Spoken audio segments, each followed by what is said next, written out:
No episódio de hoje do Muito Além do Gesso, vamos falar sobre educação médica.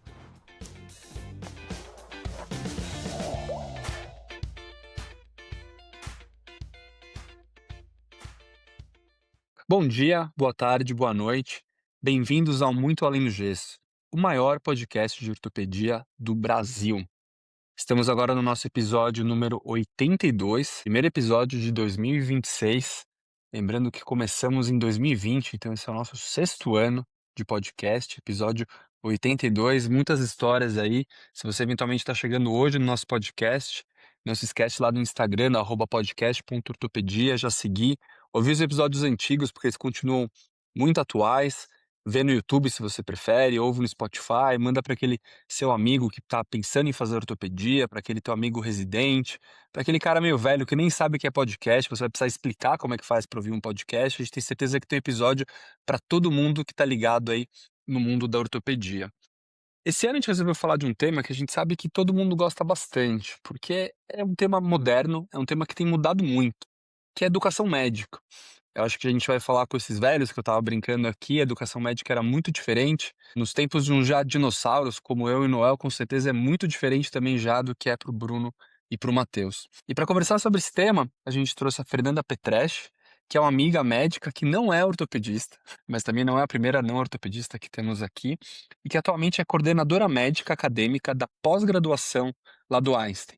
A Fernanda é uma amiga já dos tempos de plantão, quando era plantonista lá do Einstein, demos muitos plantões juntos, e ela com certeza tem estudado e entende muito sobre educação médica. Então tem muitos caminhos aqui interessantes para a gente conversar com vocês. Fê, muito obrigado por aceitar nosso convite, é um prazer ter você aqui com a gente. Eu queria pedir para a gente começar o nosso papo com você se apresentando um pouco mais, dizendo como surgiu esse interesse para você sobre educação médica, o que você tem de experiência aí no assunto para colaborar conosco aqui. Obrigado. Obrigada a vocês pelo convite, estou muito feliz de estar aqui.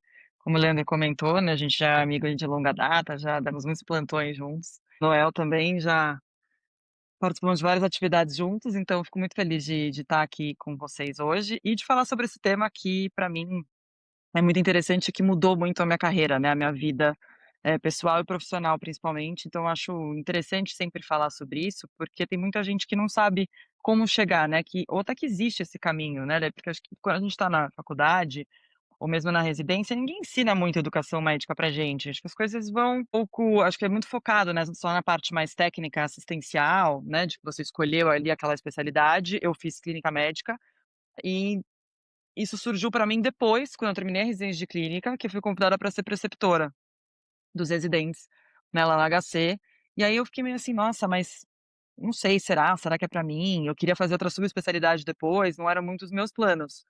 Mas já os meus chefes lá na época, acho que já meio que identificaram um pouco esse perfil em mim, e aí eu fiz 2 anos de preceptoria lá, e nossa, e eu falo pra todo mundo que a preceptoria mudou a minha vida, em vários sentidos, assim, me apresentou realmente esse outro caminho, porque eu acho que é importante a gente pensar fora da caixa, né, eu sei que vocês são pessoas que pensam muito fora da caixa, acho que por isso também que a gente, gosta muito, né, de conversar e tem vários assuntos em comum, e acho que é algo muito legal desse podcast aqui, é que vocês realmente trazem, né, outros temas e não só algo muito nichado nos temas ortopédicos, porque o médico tem muitas outras facetas que ele pode exercer, e acho que principalmente para os mais jovens isso não é tão claro. Ou às vezes até para quem é mais velho e já está mais acomodado, né, naquela rotina do dia a dia, mas às vezes já não está mais tão feliz com aquilo, ou fica pensando: "Será que tem algum outro caminho para mim?".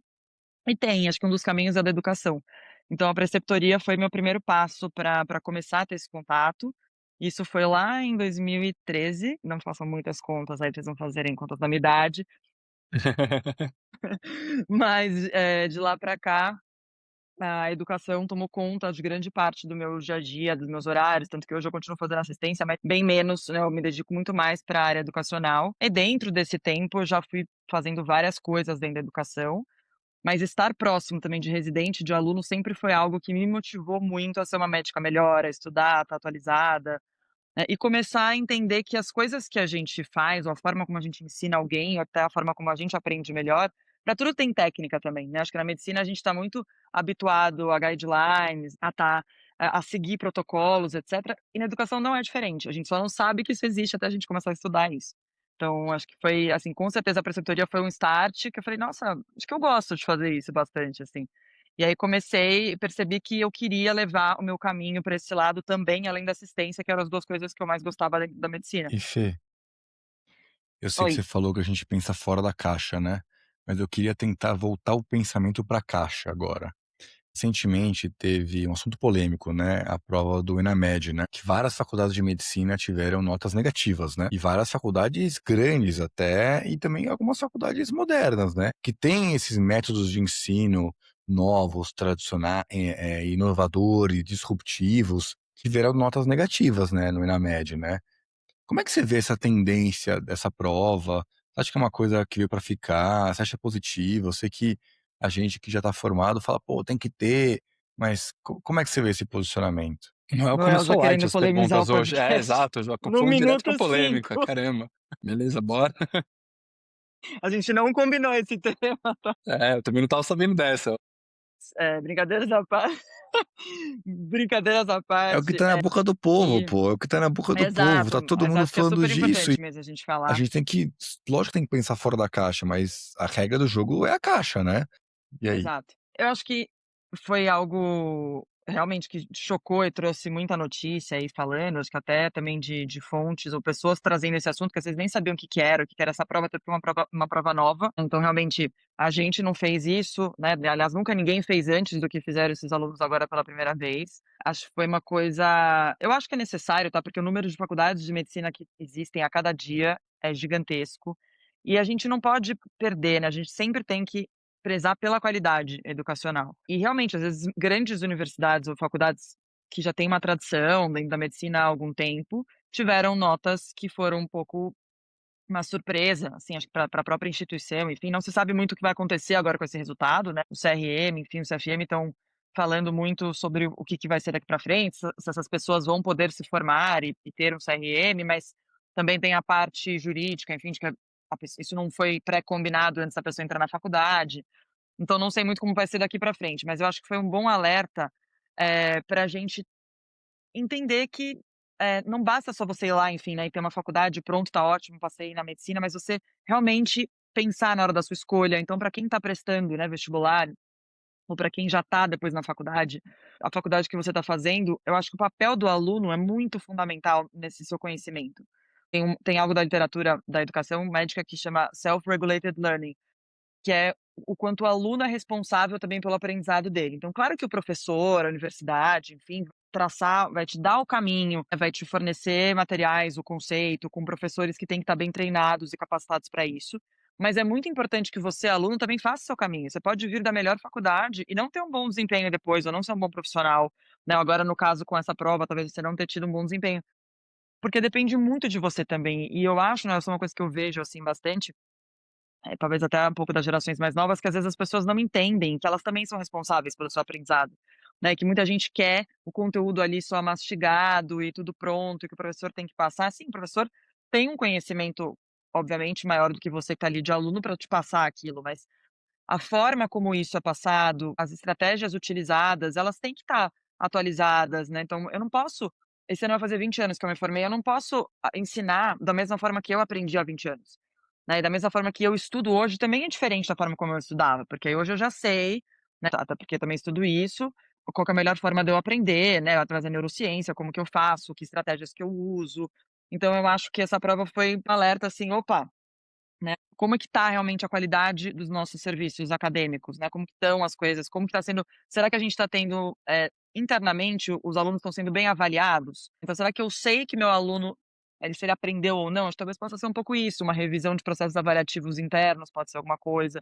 E acho que isso vem desde na sua própria aula, do professor tentar entender isso, se o aluno entendeu aquele conteúdo ou não, né, se ele pode ir para a página 2 ou se está todo mundo na página um, e se ele avançar, ninguém está entendendo aquilo. Então, ter professores capacitados para isso, acho que também é fundamental. E Fê, eu sei que você está muito ligado aos alunos de medicina, mas tudo que você falou, na minha opinião, 100% se aplica também aos residentes, né. Tem bastante Com residente que nos certeza. escuta que tem muito a ver. Mas eu vi você falando sobre, né, que você se formou alguns anos atrás e tal. Uma coisa que também mudou é o mercado de trabalho, né. Quando a gente pensa em mercado de trabalho, Basicamente, eu coloquei aqui na inteligência artificial, é o conjunto de oportunidades de emprego, formas de atuação e condições de trabalho disponíveis para médicos dentro do sistema de saúde. Olha que definição legal, né? Então, é tipo, é onde ele vai trabalhar e como ele vai Uhum, trabalhar, que é uma coisa que mudou radicalmente nos últimos anos, né? Então, assim, a gente fala bastante disso aqui, né? Então, o residente, antigamente, ele se formava, né? E aí ele ia dar plantão de ortopedista, e é isso aí, entendeu? Aí fazer um R4 e tal. E hoje mesmo a gente vê quantas oportunidades de trabalho novas estão vindo. E também para ortopedistas, não ortopedistas, tudo. E eu acho que nos últimos anos, né? Que parece meses de inteligência artificial, mas são anos, né? Que o negócio está vindo e uhum. tudo. Como é que você vê essa tendência, meu? Essa galera nova tá vindo explodindo com isso, né? Pensando agora fora da caixa novamente, né? Eu vejo os residentes de ortopedia numa transição, né? Ortopedia é uma área muito técnica ainda, né? Mas com certeza isso veio para ficar, né? Você vê muita coisa diferente? Com certeza, né. Eu vejo muito a parte de na educação, né, dou até um curso, assim, sobre isso lá no Einstein, tenta trazer ao máximo, porque olhando para fora também outras instituições, né, o que as pessoas estão fazendo, pensando ou discutindo, então também não tem como hoje, acho que a gente como profissional médico e como um profissional da educação, você simplesmente abstrair, né, enfim, ou não se interessar por isso ou não fazer. Outro dia numa roda de conversa com amigos não médicos, eles estavam comentando, eram advogados, a maioria, uma falou que ela nunca usava, tipo, que era a primeira vez que ela estava usando o ChatGPT no trabalho, eu pensava: "Gente, eu uso todos os dias. Como que você não usa?", né, assim, o ChatGPT, ele existe já há bastante tempo, né, e eu tô falando dele porque é o que eu mais uso, mas, assim, tem N outras, né, plataformas, deixando para o médico, né, o Open Evidence, inclusive agora foi vendido, né, por bilhões aí. Acho que tem muita coisa que você consegue estar atualizado, né, e conseguir otimizar o seu tempo de trabalho, na sua consulta com o seu paciente, para você fazer sei lá, uma anotação dos seus dados, para você como professor na sua organização, você consegue ficar muito mais tempo focado no aluno, no desenvolvimento do aluno, do que em coisas burocráticas do seu dia a dia. Então eu acho que hoje em dia já essa pergunta nem cabe mais tanto, mas vira e mexe ainda surge de: "Ah, será que a IA vai nos substituir em alguma função?". Sim, algumas funções ela nos substitui, mas ela nos ajuda. Então é como se fosse um médico assistente seu ali junto, te ajudando a fazer algumas coisas. Claro que você tem que ter o seu senso crítico e o seu conhecimento técnico, mas ajuda a acelerar os processos, né, organizar ideias e coisas e trazer. Eu gosto muito de fazer brainstorming com a IA, de pensar alguma coisa e ficar ali discutindo mesmo no chat, então eu já tenho um conceito sobre aquilo, mas eu levo para ver se tem alguma coisa diferente que eu não pensei, que eu posso, né, agregar para o desenvolvimento de uma aula, por exemplo, de uma discussão, se eu quero passar uma notícia para um paciente, eu formulo mais ou menos como é que eu vou fazer e eu coloco isso na IA para ter essa troca. Então eu acho que eh, traz muito que caso alguém esteja ouvindo a gente que ainda não usou, né, assim, por favor comece, porque acho que o importante é começar e você ir tentando aos poucos e fazendo, pedindo ajuda para colegas, enfim, eu tenho 1 milhão de vídeos de coisas explicativas disso, fazendo cursos, etcétera, mas eu acho que o profissional, não só médico, mas aqui, né, falando dos médicos, que não tiver inteirado com isso cada vez mais, realmente vai ficar muito para trás. Por mais que você tenha a melhor formação do mundo, aí vem a geração nova, como você comentou, Noel, dominando muito as ferramentas, né, pensando fora da caixa, dando muito outras coisas que talvez pra gente, a gente valorize, a gente não valorize tanto, né, ou pelo menos talvez hoje com a nossa idade a gente já valorize um pouco mais, mas com a idade deles a gente queria muito trabalhar, dar 1000 plantões, fazer várias coisas, e as pessoas não, às vezes elas falam: "Não, mas isso eu posso fazer alguma coisa com a IA, eu posso, fazer outros projetos que vão me trazer mais retorno, pessoal, profissional, etcétera".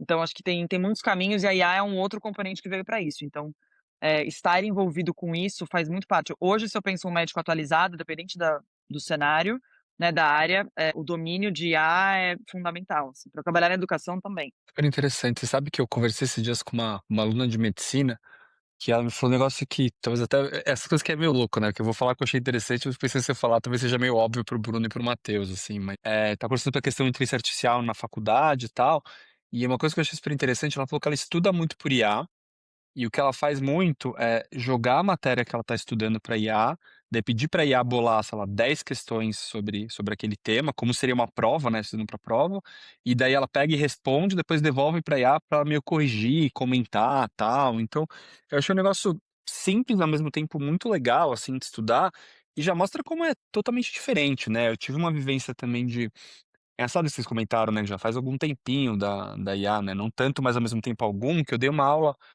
sei lá, eu chutaria que faz 1 ano e meio, assim, quando já tinha tipo 1 ano o ChatGPT já explodido, assim, mas não tanto tempo como agora, para uma sala de ortopedistas, eu perguntei assim: "Quem aqui", na verdade, assim, eu achei que era tão óbvia a pergunta, eu falei assim: "Alguém aqui nunca entrou no ChatGPT, nunca usou?"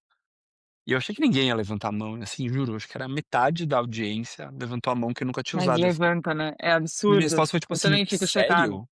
Como assim?", entendeu? Eu ainda tenho eu uso bastante no meu dia a dia, deixo aberto no computador, e tal, uso muito Open Evidence também, acho uma dica muito legal pra quem eventualmente não conhece, vai lá ver, né, que é o Open Evidence. Mas eu sendo super honesto, também não consegui ainda adequar no meu fluxo pra usar o tempo todo, entendeu? Mas eu queria, na verdade, mudar um pouquinho, eu estava fazendo um comentário, eu vou mudar um pouco pra minha pergunta, que é outra coisa, né. Eu vejo muito quando os professores, assim, eu não sou mais tão novo, a gente não é mais tão novinho, mas mais antigos que a gente, né, vamos falar das gerações novas, eles falam: "Não, porque você vai dar aula, tá todo mundo no celular, eles não prestam atenção, não sei o que lá". Mas eu acho que as pessoas não olham ao redor, assim, na verdade, porque eu acho que isso às vezes é um problema talvez até maior da geração de todo mundo, na verdade, hoje em dia. Atualmente eu dou menos aula para acadêmico, quando eu vou dar aula é muito, tipo, em congresso, gente da minha idade, um pouco mais nova, um pouco mais velha, mas gente já formada, tal. E me impressiona, assim, eu fico olhando às vezes quando eu tô dando aula, o número de pessoas que estão efetivamente olhando para mim, e o número de pessoas que estão no celular o que eles estão fazendo, sei lá, estão mandando mensagem, estão no Instagram, se estudando até eventualmente, pode ser assim, eu não faço ideia do que eles estão fazendo. A porcentagem de pessoas que estão não prestando atenção totalmente no que eu estou fazendo é muito alta, entendeu? Então, assim, do que você tem visto, assim, da parte sua de estudo, de curso que você já fez, quais são as estratégias que a gente consegue fazer pro lado das pessoas ouvindo aqui que são professores, que têm interesse em serem professores, assim, de medicina, ou seja, o tema que for, pra gente conseguir prender a atenção das pessoas e fazer com que eles saiam do celular quando eles estão assistindo uma aula, uma apresentação nossa? Excelente pergunta, acho que muita gente fala isso, assim, pra mim também, eu converso bastante sobre esse tema. Acho que tem um pouco desse conflito de gerações, às vezes isso é mais difícil, cada vez mais, né, pensando mesmo em residente, enfim, ou em graduando, a gente vai ficando mais distante deles, porque a idade deles sempre vai ser mais ou menos a mesma e a gente vai ficando mais velho. Então, tem algumas coisas que são diferentes de comportamento, isso é um fato, né, e é importante que você se adeque a isso também, né, por exemplo, às vezes eu brinco uma das coisas que eu faço, né, lá no hospital que eu gosto muito é capacitar outros professores, então eu adoro ensinar a ensinar. Que é exatamente discutir essas estratégias de ensino, etcétera, com professores diversos de vários lugares, então de graduação, de pós, de residência, ensino, de simulação, de ensino corporativo, de escola técnica, de tudo. E aí cada um tem suas particularidades ali com seu público-alvo e traz, mas tem sempre essa angústia de: "Ai, ninguém tá prestando atenção na minha aula, eu não sei o que eu faço, as pessoas estão no celular", proibir o uso do celular ou, né, ou é uma aula online, as pessoas estão com a câmera fechada, etcétera. Então, acho que hoje você pensar participar de alguma coisa, existem muitas formas de participar, né, então não é só se a pessoa está com a câmera ligada ou se ela está olhando para você que ela está necessariamente participando, ela pode estar olhando e estar pensando em outra coisa, né, e não tá ali respondendo, ou às vezes a pessoa também é tímida e não quer responder ou abrir um microfone ou fazer alguma coisa, mas existem outras estratégias. Eu acho que pensando sempre na metodologia ativa, né, que é você colocar o aluno no centro do aprendizado, que é assim que ele aprende mais, ele precisa ter essa troca, ele tem que participar de alguma forma. Claro que depende se você está dando uma aula para 10 pessoas, para 50 ou, né, num congresso, enfim, alguma coisa maior, tem estratégias diferentes para públicos pequenos e maiores, mas, por exemplo, né, você usar alguma ferramenta digital simples para você fazer uma votação, que é uma coisa que acho que a gente usou tanto no período da pandemia, mas que eu acho que até hoje funciona. Eu sempre sugiro isso para quem não faz nada, né, tipo dar uma aula lá tradicional, expositiva, que não faz com que as pessoas interajam, ou às vezes dá muita aula em congresso que às vezes nem dá, né, para as pessoas participarem tanto, porque são públicos muito grandes. Acho que, fazer algum tipo de interação, usar algum tipo de ferramenta, a gente tem Mentimeter, Kahoot, Socrative, próprio Zoom, enfim, tem milhares de coisas que, né, que dá para usar, de ferramentas para as pessoas responderem. Então acho que isso pode ser interessante para você puxar realmente a plateia, sabe, em algum momento. E eu gosto de fazer às vezes isso, no meio da aula com quebra-gelo, às vezes de outra coisa nada a ver. Você falou até, a gente estava comentando antes do Super Bowl, antes de começar aqui, num congresso americano de clínica que eu adoro ir, uma das sessões que eu mais gosto é de perguntas mesmo, porque é isso, eu sinto é menos, entediante ali para mim, eu gosto, eu participo, eu fico testando meus conhecimentos, é a forma uma das formas que a gente mais aprende de realmente fazer testes, né, de você se autotestar. E aí, começa uma sessão, ele faz algumas perguntas e depois ele faz mini intervalo, assim, tipo, sabe, de 2 minutos, 2, 3 minutos até entrar um outro tema, e aí ele continua fazendo perguntas, só que ele começa a perguntar das propagandas do intervalo do Super Bowl. Então ele fica passando os comerciais e aí você tem que votar qual você gosta mais, enfim, porque então são momentos que às vezes você tem que resgatar as pessoas, sabe, porque realmente você vai competir com o WhatsApp, com redes sociais, com coisas a gente hoje faz muita coisa ao mesmo tempo, né, todos nós, não só quem tá lá sentado nos ouvindo ali, nos assistindo. E pode ser sim que a pessoa esteja, colocando ou fazendo alguma coisa, de estudo realmente vendo ali, não necessariamente ela tá olhando para você, mas, você precisa fazer com que o aluno participe, seja discutindo com o colega do lado, então, por exemplo, congressos em coisas maiores, você pode de repente jogar uma pergunta provocadora, assim, para a plateia, alguma coisa, e pedir para a pessoa discutir com a pessoa do lado, né. Primeiro ela pode pensar sozinha, e depois você faz a mesma pergunta e fala: "Ah, agora conversa com essa pessoa do lado", ou 1 ou 2 pessoas, para você discutir sobre aquilo. Claro que num congresso você não vai trazer isso de volta, mas inclusive tem um nome, essa técnica chama Think, Pair, Share, e que você faz com que a pessoa tenha essa aprendizagem colaborativa também, ela está aprendendo com o par ali, né, então tendo essa troca. Quanto mais você consegue fazer com que as pessoas participem e troquem uns com os outros, né, com os seus pares, a retenção de aprendizagem é muito maior. Acho que trazer coisas para a prática, né, o adulto, ele aprende diferente da criança, então para a gente estar aprendendo alguma coisa ali, para que que eu estou ouvindo, né, para que que alguém que vem aqui quer ouvir vocês falarem sobre prótese de quadril, por exemplo. Então, porque isso vai se aplicar na prática da pessoa, né, então você tem que trazer sempre alguma coisa para aplicabilidade prática. Tem que estar ancorado com algum conhecimento que a pessoa já sabe previamente. E aí isso faz com que o adulto queira aprender, porque acho que no adulto tem que ter uma motivação intrínseca muito grande, né, diferente quando a gente é pequeno que tem a professora da escola, que tem nossos pais, que vão lá e falam: "Não, vai lá, né, você tem que aprender e tudo, ou fazer", e você não tem muitos conceitos, então se alguém vira e fala: "Ah, isso daqui é um fone", tipo, ok, é um fone, né, você não vai funcionar. Mas aí quando a gente já é adulto, tá, é um fone, mas por que eu preciso saber que isso aqui é um fone, né, que eu vou usar o fone na minha vida? Acho que a gente tem que sempre trazer exemplos, então no nosso caso, sei lá, casos clínicos, aplicabilidade, faz a pergunta, tem que trazer um pouco a plateia para perto de você, isso pensando em coisas muito grandes. Se for em sala de aula, em coisas menores, fazer com que as pessoas discutam. Eu vejo muitas aulas que ainda são muito parecidas com o que a gente tinha no passado, de, sei lá, vamos discutir um caso clínico, o professor coloca lá o caso na frente, no slide, e ele mesmo responde com as pessoas, ou no máximo ele pergunta, tipo: "Alguém quer responder ou tem alguma coisa?". Não, você deixa o caso para as pessoas responderem em grupos, pequenos ou grandes grupos, e aí elas vão dar a resposta e você vai só mediando depois. Você faz meio que uma discussão entre os grupos, primeiro intragrupo e depois entre os grupos. Então, são formas um pouco diferentes do que a gente estava mais habituado, do que nós, por exemplo, aqui aprendemos dessa forma, não que a outra forma seja errada, né, porque enfim, temos conhecimento, né, temos nosso desenvolvimento de carreira, mas só tem outras formas atuais que fazem com que as pessoas aprendam mais, que são mais engajadoras, e porque o mundo é diferente hoje, as distrações são outras, a gente tem muita motivação, muita coisa extrínseca que nos chama para olhar para outras coisas. Então acho que se o professor não tem também essa sacada, sabe, de querer fazer, e a aula realmente vai ficando o contato vai ficando um pouco mais entediante. É interessante ouvir o que você está falando, porque, assim, na verdade, eu estava pensando aqui que muito das aulas que eu vejo, que eu dou também hoje em dia são impressos, né. Eu dou uma aula de vez em quando para Uhum. acadêmicos, presidentes, e tal, mas muitas das aulas são em congresso. E ouvindo você falar, na verdade, e é uma opinião que eu já tenho, me parece que o congresso é uma coisa totalmente não didática, no final das contas, né, pelo menos os congressos, ainda mais de ortopedia, são, tipo assim, sessões muito rápidas, assim, as aulas normalmente são de 6, 7 minutos, né. Você pega uma aula de 15 minutos, já é uma aula longa num congresso, entendeu. E o tempo que daí, assim, fica inviável você de repente abrir para discussão, pedir para o cara discutir com alguém do Sim, lado, então essa coisa mais ativa fica muito fraca, né, então acho que não sei, me parece que talvez congresso realmente vira uma coisa pouco didática, né, e você pensar que muito até da talvez a maior parte de nós como médicos faz uma reciclagem, essa palavra nem sei atual se usa a palavra, mas faz uma atualização.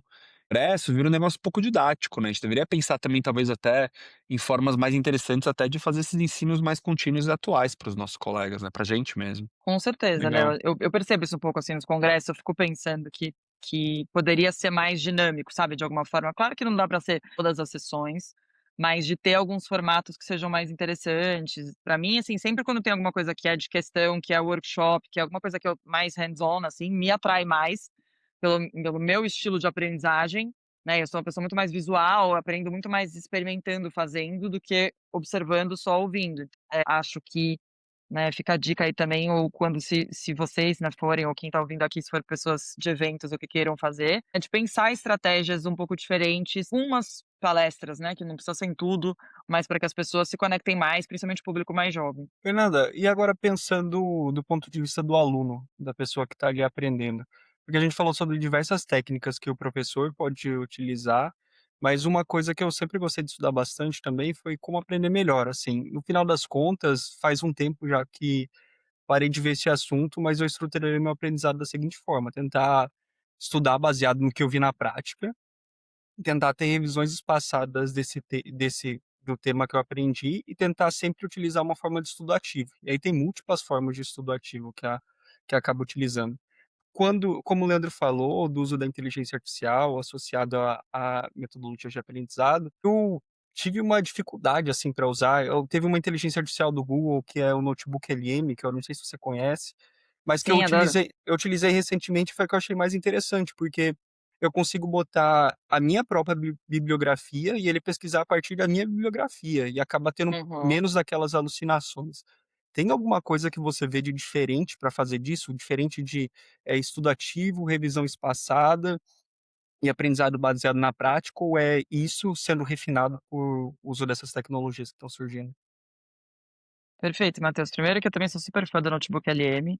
Uma coisa que eu gosto muito de fazer e que eu faço às vezes até como material para aula para aluno, é pegar um artigo e aí você joga lá, né, e ele transforma em podcast ou em videocast.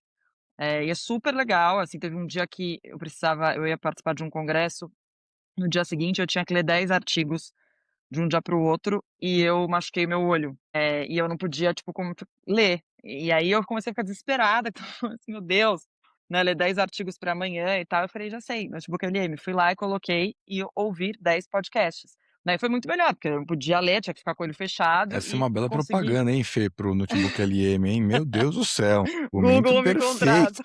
Google Mas foi contrate a verdade Fernanda, isso. meu. Tá incrível. Foi muito verdade. Enfim, mas então eu acho que isso é um jeito interessante, e só o que eu falei lá de material para aula, por exemplo, se você quer dar um artigo para os residentes lerem, tem gente que prefere ouvir o podcast, né, como tá ouvindo a gente aqui, do que ler. Então você pode passar dos 2 jeitos: "Gente, vocês têm que ler para amanhã esse artigo, se vocês quiserem tá aqui a versão podcast". Eu, Fernanda, escolheria o podcast com certeza, porque eu prefiro ouvir ou ver do que ler. Então a gente tem esses diferentes estilos de aprendizagem, isso é muito legal da gente pensar, porque quando a gente constrói também uma aula, a gente constrói do jeito que a gente gosta, né, a gente não pensa no jeito do outro. Só que às vezes eu vou fazer de um jeito que só eu vou gostar, mas será que o Leandro e o Matheus também vão gostar disso? Ou eles gostam de outras coisas? Então eu preciso pôr um pouquinho meio de cada coisa, né, diversificar esses objetos para que seja interessante para todo mundo.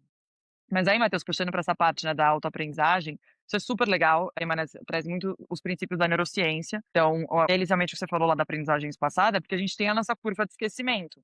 Então, todo dia a gente vai esquecendo um pouquinho, né? Então, se eu estudei alguma coisa hoje, então eu tenho 100% desse conhecimento. Amanhã, se eu não ler nada sobre o assunto de novo, já vai cair para 80. Só que amanhã, se eu estudar de novo, tá lá no 80, eu volto lá para o 100. Aí ele só vai cair para 80 de novo daqui a 2 dias, né, e não só depois de um dia, e assim sucessivamente. E se a gente por isso que os conceitos são importantes que eles retornem, né, então você aprendeu isso, daí daqui a pouco daqui a 2, 3 dias você volta, você estuda esse conceito, que você vai realmente aprendendo de novo. A autotestagem é uma das coisas, né, que super ajudam, então elaborar questões ou estudar por flashcards, que é uma coisa que muita gente gosta, tem vários aplicativos, né, que fazem isso, que é algo simples, né, então é só você, sei lá, você estudou alguma coisa ou que você teve uma aula ou que você quer estudar algum tema para quem está prestando prova aí, né, de residência ou de título, enfim, você consegue construir, você coloca também lá o seu PDF, o seu material, e ele transforma nas cards para você e você vai lá e resolve aquilo e faz, né, bastante. Então, ficar testando e fazendo muito, que já era uma coisa que a gente fazia no passado, a gente fazia simulado, né, e tudo isso, realmente é uma forma que a gente consegue, aprender mais, né. E aí tem as várias ferramentas de IA que podem ajudar, então, o Notebook LM, uma outra coisa que ele faz, que eu acho também interessante, que ficou bem legal, que é uma atividade nova dele, são os infográficos, né, então você coloca também lá o seu conteúdo e ele transforma no infográfico. Então é um jeito mais didático, às vezes fácil, esquemático mesmo, de você conseguir olhar aquele conceito e guardar, né, então que normalmente você vai estudar um infográfico, tipo, em 5 minutos, do que você ler um texto que às vezes vai demorar mais. Ou se não, você deixa esse infográfico, vai ser esse infográfico que você vai olhar daqui a 2 dias de novo para recapitular esse tema, né, então acho que, eh, fazer alguma relação com a sua prática, né, com aplicabilidade, estudar por casos clínicos, você conseguir entender realmente aquilo. Autotestagem e repetição de conteúdos são algo também que são pontos, acho que bem relevantes para essa aprendizagem significativa, né. E sabe de uma coisa? Esses outros métodos que você tinha falado de durante aulas expositivas, de você ter essas questões online que você vai interagindo com o grupo, pequenos grupos para discussão e depois retornar, todas essas coisas eu sempre via. É engraçado, porque é sempre com o pessoal da clínica médica. Todos os períodos que eu rodei, durante a época que eu estava no internato, o pessoal fazia, era muito interessante, porque você gerava uma discussão e gerava também uma competição entre os próprios alunos, assim, tornava tudo muito mais fácil. Agora que eu estou relembrando, que faz tempo que não tem esse modelo. Olha, agora que você trouxe, eu vou ter que falar a frase clássica que todos já ouvimos, que a clínica é soberana, né, Matheus? Então, assim, não não pude resistir a essa frase Justo, clichê. justo. Justo. E Fê, voltando aqui nas nossas polêmicas, né, dos exames, né, eu até fui dar uma Hã. refletida sobre isso nos últimos tempos. Não, porque eu vi uma estudante de medicina que ela veio me acompanhar uma cirurgia minha semana passada, e aí eu obviamente que não tinha olhado qual faculdade que ela como é que tinha sido a nota da faculdade dela. E era uma Hum, faculdade tradicional, assim, São Paulo, tradicional, e ela tinha ido muito mal no exame. E eu não sabia, porque você pergunta, né. E aí eu fui uhum, dar uma estudada depois, e eu vi que o exame de proficiência ainda não está aprovado, né, ele está em fase final do Senado, né, no entanto, em de aprovação. Então o projeto de lei PL 2294 está sendo discutido agora no Senado, então que ele visa a criar um exame de proficiência e aí o CRM vai atuar em relação a isso. Eu fiz um paralelo com a prova de especialidade nossa, com a prova da SBOT.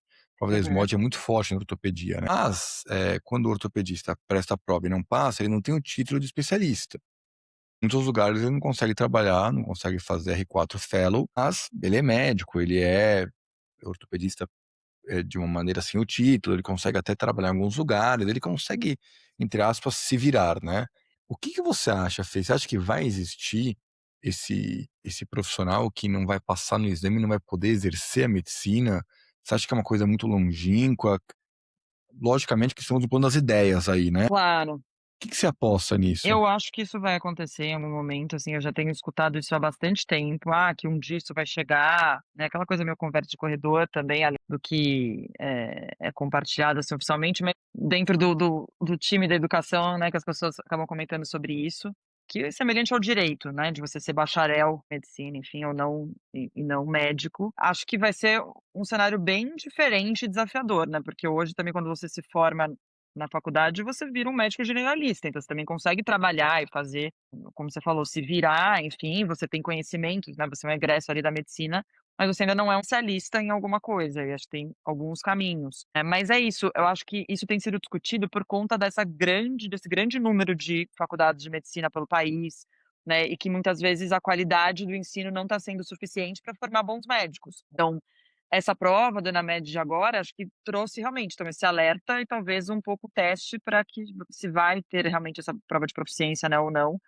Eu acho que quando tiver, vai valer a partir de alunos quando você entra, então do primeiro ano para frente. Então, por exemplo, sei lá, se começasse esse ano, 2026, as pessoas que já estão na graduação não passariam por isso, porque quando elas entraram não foi esse o contrato, enfim, ou o que era a regra, né, na época. Isso seria para pessoas que estariam começando aquilo, mas eu acho que um dia, não sei se isso tá uma coisa tão distante, tá, porque já faz um tempo que eu tenho ouvido, ainda mais agora com essa prova da ENAMED, então eu acho que estar que está próximo esse cenário, mas acho que vai ser bem diferente, não sei, assim, muito dizer, porque, né, é uma realidade que nunca existiu, né, a medicina é uma profissão muito tradicional e cada vez mais acho que é mais um momento de capacitação mesmo ali das pessoas, de realmente ver se a sua formação foi adequada, né, ou não, porque não é todo mundo que faz residência, e acho que gargalos na formação todos temos, aquilo, você acaba passando uma matéria ou outra, alguma coisa, acho que quando a gente vai estudar para residência você acaba percebendo muito isso, né, que às vezes você pode ter falhas em alguns temas ainda da sua graduação, ou às vezes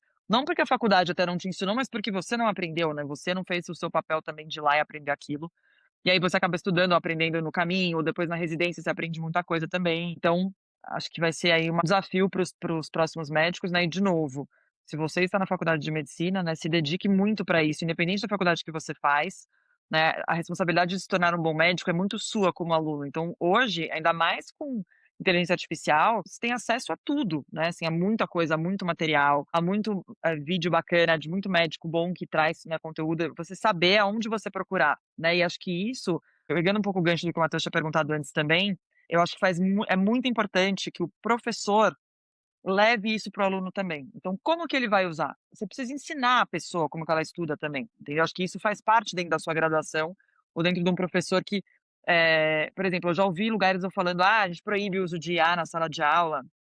Sou totalmente contra a proibição, pelo contrário, o aluno tem que usar, você pode trazer isso dentro, porque os alunos já estão usando. Então, você precisa ensinar ele a usar do jeito correto, né, você quer que a pessoa aprenda, então existem várias formas hoje que facilitam mais esse aprendizado, né, como eu comentei lá que eu prefiro podcast ou vídeo, eu aprendo muito com vídeo, então se você me der o mesmo material para eu ler num livro, assistir um vídeo, eu vou preferir o vídeo, porque eu aprendo mais assistindo vídeo. Então, na época que eu estava na faculdade não existia isso, né, então talvez eu até tenha tido mais dificuldade, porque eu tinha que ler mais vezes aquele texto, porque não era tão fácil para mim quanto ver alguma coisa. Hoje, com tanta variedade, acho que a gente faz com que mais estilos de aprendizagem sejam contemplados, mas é importante seu papel como professor que você oriente seu aluno, que você tenha no áudio como, né, de boas práticas de uso da IA, ou que você traga isso, que você pode trazer a IA dentro da sua sala de aula para discutir, para o aluno usar. Gente, agora já discutimos esse caso com o nosso conteúdo aqui do cérebro, né, então vamos lá, agora vamos colocar isso na IA e vamos ver o que a IA traz. Um testa a IA X, outro a Y, e aí vê e discute, mas ensinar formas de conseguir fazer isso, que acho que faz parte da formação. Mas também tem o lado, de que você só deixar o aluno com a IA, e dependendo do momento, saiu um artigo do New England bem interessante recentemente, falando sobre isso, de que momento que o aluno começa a usar também a IA, o quanto isso interfere na aprendizagem dele. Será que a gente perde alguns skills nossos, se eu parar de fazer aquilo e só a IA faz isso para mim? Ou será que se eu fizer isso no momento que eu já tenho uma expertise maior, isso não vai afetar, não vou perder o conhecimento, mas será que se eu fizer isso nos primeiros anos da graduação, eu ia falar da escola, da graduação, isso vai fazer, diferença, né, na minha formação? Isso são preocupações que quem trabalha na educação precisa ter, né. E aí é isso, será que ele está aprendendo só por IA e chega na hora de fazer essa prova, ele tem um resultado, né, ruim? Então, acho que isso tudo também tá mexendo muito e trazendo com essa reflexão das universidades, né, dos centros de ensino mesmo relacionados à medicina.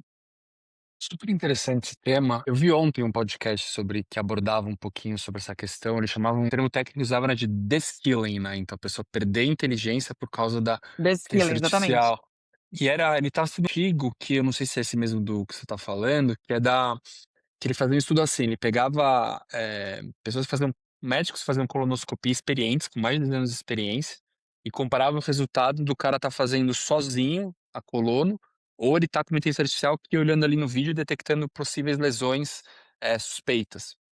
E eles mostraram que os médicos que estavam com auxílio da IA tinham mais acurácia, ou sei lá, mas iam melhor do que sem IA. Só que eles mostraram assim, esses caras depois de 3 meses usando a IA, quando você tirava, ele ia um resultado inferior do que ele tinha antes. Então, muito interessante, né, e são coisas meio imprevisíveis, né, então, eu vi esses dias também, eu ouvi um de podcast, eu não só apresento, mas acho que eu ouço muito podcast, e o cara falando que ele considerava, tipo, os maiores experimentos humanos que a gente tá fazendo foi rede social. Ninguém sabe o que aconteceu, a gente viu todas as porcarias que deram e estamos no meio desse experimento social ainda, na verdade, né, que nem sabe onde vai dar. E outra é inteligência artificial, porque tem muita coisa, assim, positiva, mas tem muita coisa negativa e a gente não tem ideia pra onde isso vai, né, então é bem interessante o tema. Mas saindo um pouquinho da tecnologia, Fê, uma coisa que eu achei interessante agora na tua fala, que você tá pensando assim, o professor, o aluno, tal, mas tem uma questão, pelo menos assim, tipo, quando eu penso na minha formação médica, talvez até como residente, assim, do jeito que eu fiz, a maioria dos cursos lá do HC, eu não sei se tá assim hoje em dia, até queria saber um pouco como é que é no Einstein hoje em dia, a faculdade, que eu sei que você tem bastante contato. A gente tinha muitos cursos extremamente fragmentados, né? Então, sei lá, a graduação vai ter curso de ortopedia no terceiro ano, acho que era lá no HC. Vou eu lá falar de prótese de quadril, deve o cara do grupo de mão falar de lesão de mão, deve o cara de coluna falar de lesão de coluna. Mas mesmo nas outras áreas, assim, você ia na pediatria, ia um pediatra lá falar sobre desidratação, virose, sei lá, nem sei mais falar de tema de pediatria. Mas é uma coisa assim muito fragmentada, né? E eu acho que Faz falta, assim, você ter um cara acompanhando, um professor acompanhando, aquela coisa meio, sei lá, meus filhos agora estão na escola, o Gabi começou ontem o primeiro ano do fundamental, e tem as 2 professoras dele que vão acompanhar o ano inteiro, entendeu. Então elas vão ver como é que ele tá indo, entendeu. E a gente tem algumas, pelo menos lá também tinha algumas matérias básicas que tinha algum professor que acompanhava, uma fisiologia da vida, uma bioquímica, que era alguém que ficava o ano inteiro, mas você pegar as partes mais clínicas mesmo, não tinha isso. Como funciona a medicina? Até eu sei que você estuda muito, tem estudos que mostram, é melhor ter um professor, é melhor ser fragmentado. Qual que é a tendência hoje em dia em relação a essa no estudo, de você ter um acompanhamento mais próximo de alguém que seja mais um mentor seu, tá querendo ou não? A gente tem diferentes tipos de currículo, né, então eu acho que no passado tinha muito esse currículo fragmentado mesmo, e acho que até, né, lembrando o que a gente pensava às vezes como aluno, "Pô, por que que eu tô aprendendo isso?", né, às vezes do nada vinha uma temática X, aí depois para você fazer o link com outra que você aprender depois de muito tempo.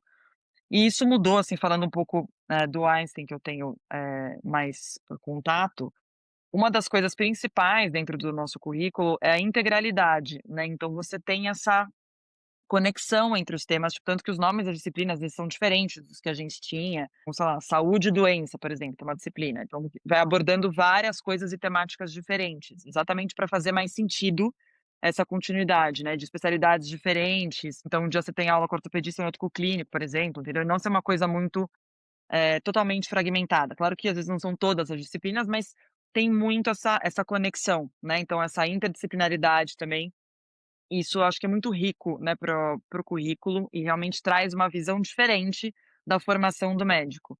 Acho que em paralelo a isso, a parte da mentoria ou de ter alguém observando, né, ou de como que esse aluno ele é avaliado ou acompanhado, faz toda uma diferença. Dentro do internato, por exemplo, né, no Einstein, os alunos são avaliados por tem uma estratégia que chama, EPA, que é de Interestable Professional Activities, então é de você ver, por exemplo, no 5º ano, durante o estágio de clínica médica, o que que ele precisa saber. Então ele vai meio que graduando, ele tem várias coisas que ele precisa saber, então ele tem que saber coletar história, fazer exame físico, né, trazer as hipóteses diagnósticas, etcétera. Para cada uma dessas EPAs, ele tem graduações também para ver se ele tá, né, se ele atingiu aquela EPA, né, ou não, ou ele precisa, né, ter um reforço, enfim, naquilo. Então isso é muito interessante, isso tem sido feito, né, durante o internato, que dura 1 ano e meio lá, e a gente tem até trazido isso também para as residências e pra agora a gente vai começar a tentar trazer isso também para dentro da pós-graduação, que é uma forma de você avaliar, que faz esse segmento um pouco mais longitudinal, né, do aluno. Então, às vezes é um pouco complexo, mas,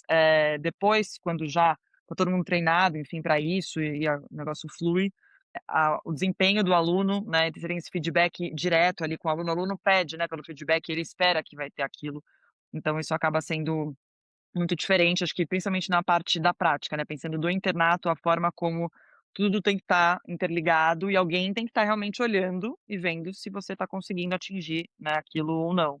Então acho que cada vez mais tem se trazido essa temática, pra dentro das graduações, né, e para dentro das residências também. Legal, super Fernanda, agora eu interessante. vou Noel trouxe polêmicas, eu vou trazer uma outra polêmica aqui também. Ixi, Uma das minhas indignações, eh, na formação nossa em geral, em todas as especialidades, é que a gente tem uma busca excessiva por títulos antes do aprendizado, muitas vezes, assim. E você vê que tudo é direcionado a isso. Eu imagino que agora, quando fizerem essa prova realmente, se existir essa OAB da medicina, a graduação, o objetivo dela vai ser passar na prova acima do objetivo do aprendizado, do cuidado do paciente ali. A gente tem, na ortopedia, a gente tem a prova de título, o TEOT. Eu não tô falando que o TEOT, a gente faz o TEPOT também, mas tô falando que é uma prova ruim. A gente fez a prova agora e é uma prova que cobra coisas que são necessárias realmente, a prova prática cobra outras coisas que são necessárias, mas você vê um foco excessivo sobre isso. Você vê pessoas que fazem, a maior parte das pessoas fazem o curso para passar no TEOT desde o primeiro ano da residência, ali com uma carga horária. E o foco total da sua formação é passar numa prova no final, entendeu? Como que você vê esse caminho que vai seguindo em todas as especialidades? Acho que igual para passar na residência, né, quando você já está no internato, aí ninguém quer saber mais de nada, a pessoa só quer passar na prova, e é um momento tão rico, né, de aprendizado ali, que são coisas que você não vai mais ver. Nunca mais eu aprendi coisas de ortopedia, por exemplo, para mim, a última vez que eu vi foi quando eu estava no 6º ano. Então, infelizmente também acho que o aluno não tem uma maturidade um pouco de pensar isso, né, na época, o quanto isso vai ser importante, para ele. Mas eu acho, Matheus, que isso até que eu trouxe, né, da forma como você é avaliado. A faculdade, se ela te traz, ou a residência, enfim, ela te cobra aquilo, mas cobra com o intuito que você realmente está aprendendo. E se você está aprendendo ali, você vai conseguir ir bem na prova, porque o que cai na prova é o que você, né, tem ali no seu dia a dia. Lógico que às vezes você precisa ter, saber como é o formato da prova, às vezes ter macetes, enfim, de como responder questões, mas o seu conhecimento, e você vai precisar treinar um pouco para isso, né, a autotestagem lá que a gente falou, mas eu acho que o sistema avaliativo precisa ser muito robusto, das graduações, das residências, etcétera, para que você consiga realmente ver se seu aluno está aprendendo ou não, né. E eu acho, em todos esses anos de educação, que avaliar realmente é uma dor de muitos lugares, independente, assim, de lugares também muito bons, porque é difícil, será que minha prova tá boa? Será que o jeito que eu escolhi avaliar tá bom?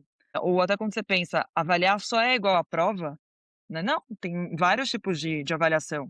Eu gosto de dar esse exemplo quando eu falo de avaliação, você pensar uma sala, assim, escura, você for lá e acender só uma luz, né, se ela tiver um lustre ali no meio da sala, ele tá iluminando mais ali embaixo. É só que se eu tiver um monte de luzinhas pela sala e for acendendo, aí vai estar bem iluminado, eu vou conseguir ver tudo. É igual para avaliação, então se você faz só um tipo de avaliação, você consegue avaliar só determinadas competências ali daquele aluno, daquele médico, etcétera. Agora, se você diversifica também isso, você consegue ver várias outras, né. Então, por exemplo, numa prova, eu consigo muito avaliar uma prova escrita, seja discursiva ou múltipla escolha, eu consigo muito avaliar conhecimento, mas eu não consigo avaliar algumas habilidades, né, habilidade de comunicação da pessoa, uma habilidade de fazer uma intubação, por exemplo, uma habilidade de fazer uma tração no membro. Você pode descrever como faz ali, mas você não está vendo, né, a pessoa fazer. Então, você diversificar essas coisas fazem muita diferença, né. Então, de novo, acho que volta muito para a estrutura de avaliação dentro de uma faculdade ou dentro de um programa de residência, acho que ajuda a você ver se realmente você vai estar formando uma pessoa boa. Acho que a preocupação do título, acaba tendo um pouco do aluno, porque o aluno não tem muita maturidade para aquilo, ele quer aquilo, né, ele quer ainda, ele nem sabe para que ele quer, se realmente ele quer aquilo, se ele vai ser feliz com aquilo, ele não sabe outras opções, muitas vezes, do que existe, que ele pode ir para o empreendedorismo, para o ensino, para a pesquisa, né, sei lá, para N coisas, que ele queira fazer além da parte da assistência. Eu acho que hoje já tem um pouco mais de pessoas mais jovens que não estão fazendo residência logo direto, que elas querem trabalhar, fazer ter outras experiências e depois elas prestam. Acho que já tá um pouco diferente de quando era a gente, mas mesmo assim eu também vejo ainda muito que a pessoa só quer ir fazendo, né, e tendo os títulos e tal, e aí é isso, e será que ela tá aprendendo?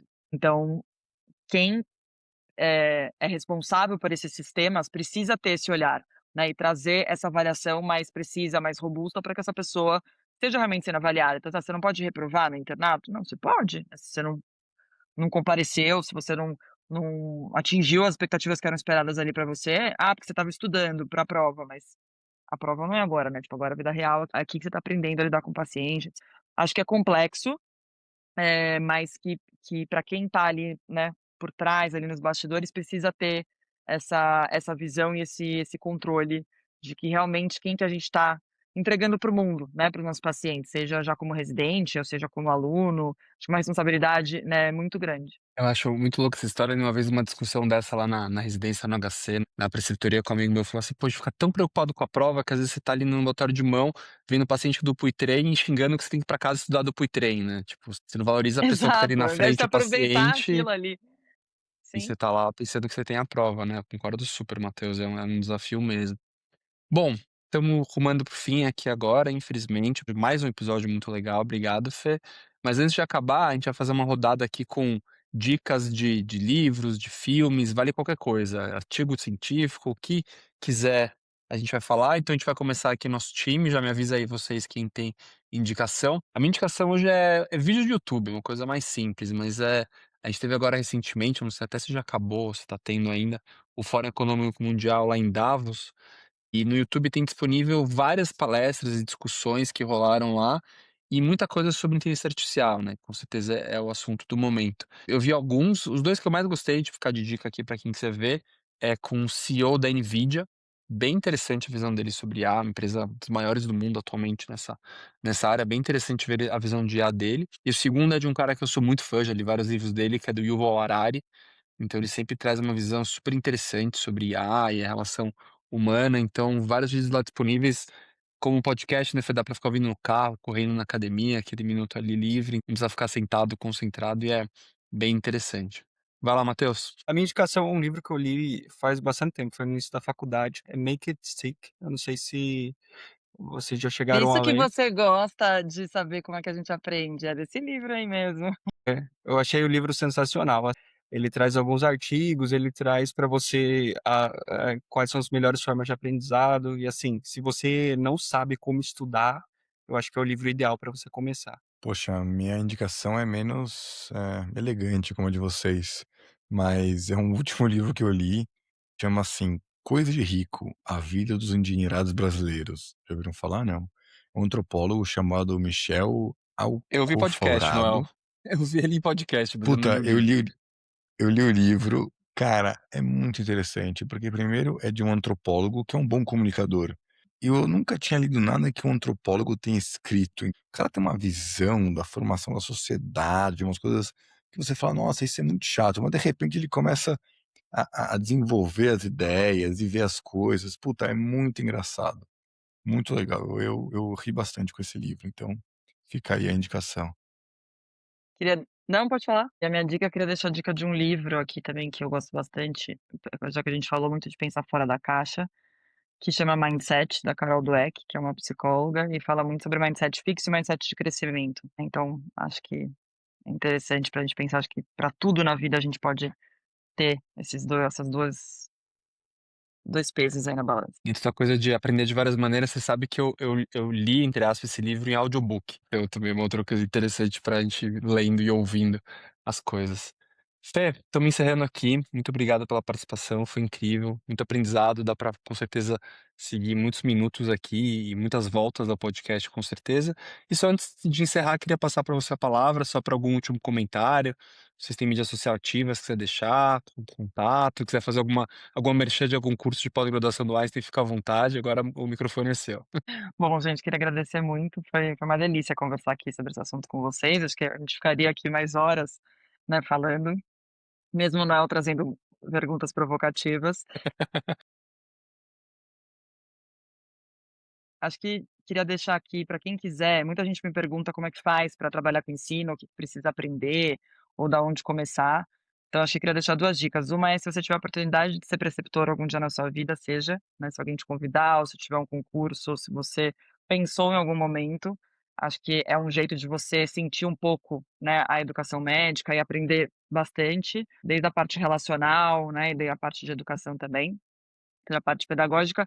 E o segundo é se você quer, né, melhorar, enfim, ou aprender, saber um pouco de teoria e embasamento, né, sobre, educação, a gente tem pós-graduação de docência no ensino e saúde e docência e preceptoria em medicina no Einstein. Já deixo, né, essa dica aqui para quem quiser, que acho que são cursos bem interessantes que a gente traz tudo que tem de mais novo, enfim, dentro dessa temática. Perfeito, legal, muito obrigado. Com certeza uma grande oportunidade aí para quem tem interesse na área.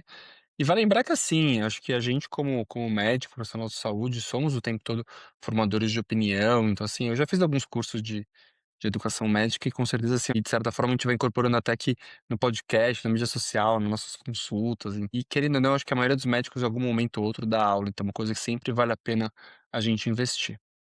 Então é isso, encerramos o nosso 82º Com episódio do certeza. Muito Além do Gesso. Obrigado, Fê. Obrigado aos parceiros aí, Noel, Bruno, Matheus. Obrigado a você que está ouvindo a gente até aqui, até o final. E não esquece de sempre mandar lá pro teu amigo ou pra tua amiga, para seguir a gente no Instagram se você não segue ainda, para a gente atingir cada vez mais gente aí no Brasil interessado em ortopedia, interessado em educação médica. Muito obrigado e até a próxima.